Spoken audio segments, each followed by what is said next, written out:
રાજ્ય બાળ અધિકાર સંરક્ષણ આયોગના અધ્યક્ષ ધર્મિષ્ઠાબેન વી ગજ્જરે મહીસાગર જિલ્લાની મુલાકાત લીધી।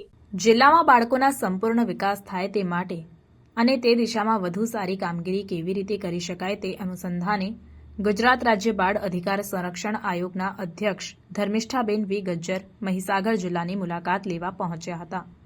ગુજરાત રાજ્ય બાળ અધિકાર સંરક્ષણ આયોગના અધ્યક્ષ ધર્મિષ્ઠાબેન વી ગજ્જરે જિલ્લામાં લુણાવાડા, દરકોલી, તળાવ આંગણવાડી, લુણાવાડા બ્રાન્ચ, શાળા 1, સરકારી children home for girls, general hospital, સખી વન સ્ટોપ સેન્ટર અને આશ્રમ શાળા, કુમાર અને કન્યા છાત્રાલય પાંડવાની મુલાકાત લીધી હતી।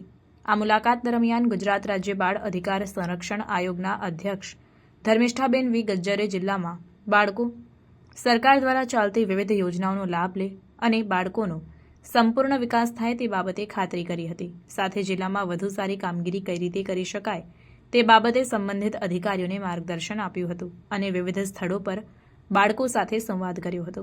આ મુલાકાત દરમિયાન ICDS અધિકારી દક્ષાબેન, બાળ લગ્ન પ્રતિબંધક અધિકારી સહ જિલ્લા સમાજ સુરક્ષા અધિકારી ભાર્ગવીબેન નીનામા, જિલ્લા બાળ સુરક્ષા અધિકારી જિગ્નેશ પંચાલ અને સંબંધિત અધિકારીઓ ઉપસ્થિત રહ્યા હતા। પ્રાર્થના સંદેશ ન્યૂઝની તમામ લેટેસ્ટ અપડેટ્સ માટે ચેનલને હમણાં જ લાઇક, શેર અને સબસ્ક્રાઇબ કરો।